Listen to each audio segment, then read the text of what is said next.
Okay, so have you ever been on the golf course and you're like trying to remember all the swing advice you've ever heard and it's just completely overwhelming? Yeah. I know I have. It's like everyone's obsessed with the perfect swing. But what if that's actually a total myth? We're doing this deep dive today that completely changed how I think about my own swing. I think it's going to be a game changer for you guys listening too. The cool thing about this article is that it kind of throws out the whole perfect swing playbook. It's Mhm. all about something called motor preferences. Like, Hmm. basically, how our bodies naturally want to move is way more important than forcing ourselves into some picture-perfect form. Okay, I love where this is going. So you know that classic image of the perfect kinematic sequence, right? Hips first, then the torso, then arms, then club, like a well-oiled machine. Bam, bam, bam. Right, right. Tell me why that might not actually be the be-all and end-all of golf swings. Well, it does seem to make sense on the surface, right? Like it's got that elegant kind of feel to it. Yeah. And the article does say, for some golfers, that hip first move is totally natural. Those are your lower core golfers. Yeah. They've got that kind of built-in separation between their upper and lower body when they swing. Ah, okay, like a coil unwinding. But the article blew my mind when it said that this doesn't apply to every golfer. Exactly. So picture a door hinge. It's Mm. kind of like how our spines work in Eh, the golf swing. The article talks about these two major pivot points, one high up, one down low. Lower core golfers, those with the separation, they're using that lower hinge a lot more. But then you've got the upper core golfers. For them, it's that upper hinge that's doing the real work. So their downswing starts with a little shoulder drop, almost like they're kind of pushing the club away before the hips even get involved. So you're saying starting with the shoulders isn't automatically a bad thing? Because I always thought that was a big no-no. It's not about good or bad, it's just different. Imagine trying to force an upper core golfer to swing hip first. It's like making someone right-handed right with their left. They might be able to do it, but it's going to be awkward. It's not going to feel right. You're working against how your body is designed to move. Okay, I'm starting to get it now. This whole perfect swing thing can be so misleading. Like, it's making it sound like there's only one way to swing, and if you're not doing it that way, you're doomed. This motor preference thing makes so much more sense. It's like our bodies already know how to swing a golf club really well. We just have to figure out what that is for us, right? Exactly.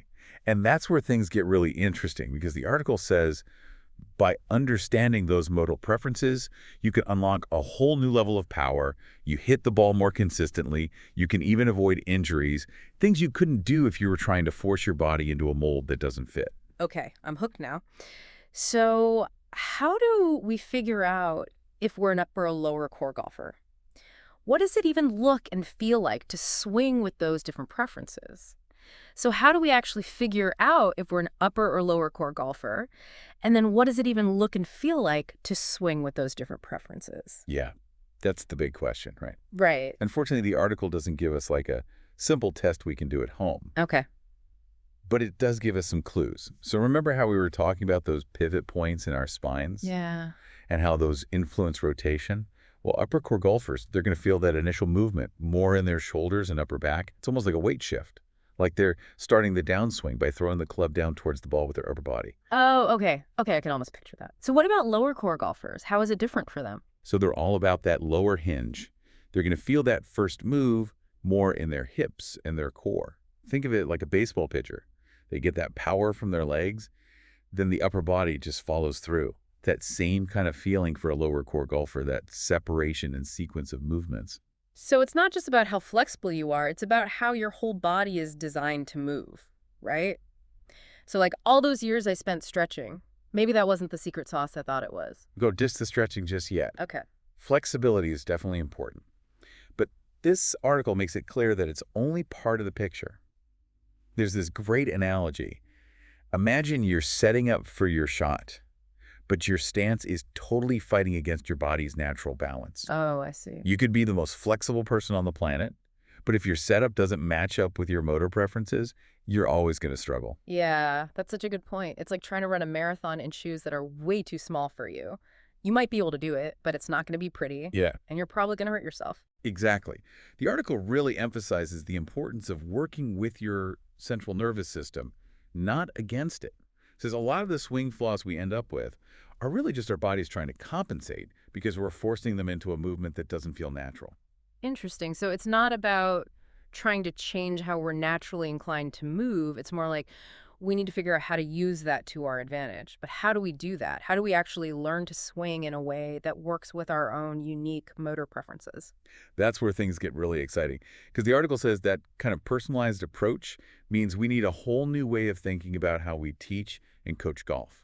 Forget about those one-size-fits-all swing tips. Imagine a coach who can really analyze how you move, figure out your own personal swing DNA, and help you build a swing that works with your body, not against it. No, that's what I'm talking about. It's like the difference between buying something off the rack versus going to a tailor and getting a custom-made suit. The off-the-rack one might be fine, but that custom suit, that's going to fit you perfectly. You're going to look good and feel like $1,000,000. I love that analogy. That's exactly what the article's getting at. By understanding your motor preferences, you're not just improving your swing mechanics, you're tapping into your body's natural ability to move in a powerful and efficient way. This is all so interesting, but I have to be honest, I'm a little frustrated. The article does a really good job of explaining the why behind these motor preferences, but it doesn't really tell us how to figure out what ours are or what to do with that information once we have it. Yeah, I know what you mean. It definitely leaves you wanting more, and there's a good reason for that. So we're back, and you left us hanging there. The article got us all excited about motor preferences, but then it didn't really tell us how to use that information. Right. Well, remember we were saying earlier that this research could totally change how we teach and learn golf. That's really the big takeaway here. Okay. It's not like there's some magic formula or a drill you can do, and suddenly you know exactly how your body wants to move. Right. It's bigger than that. This is about changing how we think about golf coaching and training from the ground up. So does that mean we all need to go find some kind of specialized golf guru who understands all this stuff? Well, the good news is more and more people are starting to pay attention to these ideas. But the article does mention that the people behind this research, SFT Golf, they actually offer more in-depth assessments and training. You can find them at Golf247.eu. Okay, so for anyone listening who wants to really dive deep and figure out their own motor preferences, that's a great resource to check out. But for those of us who just want to wrap our heads around all this, what's like the big takeaway? For me, it's this: our bodies are pretty incredible. They already know how to move in a way that's both powerful and really efficient. We've just gotten so caught up in trying to copy some external ideal that we've forgotten to listen to what our bodies are trying to tell us. Wow, it's like we've been so busy reading the instruction manual that we forgot to actually turn the machine on and see what it can do. Exactly. This article's like that wake-up call. It's saying, hey, your body is amazing. Yeah. It's already got the blueprint for a killer golf swing. You just need to figure out how to listen to it. Hmm. It's about trusting your intuition, working with your natural tendencies, and finding a swing that feels authentically you. You know, it's funny, we've been talking about golf this whole time, but I feel like what you're saying is about so much more than just sports. It's about really paying attention to our bodies, honoring the things that make us unique, and finding ways to move through the world with more power and more ease. Absolutely. It's something we could all use a little more of in our lives, don't you think? I think so too. So, to everyone listening, next time you're on the golf course, or even just going about your day, take a minute to think about how your body naturally wants to move. You might be surprised at what you learn about yourself and what you're really capable of.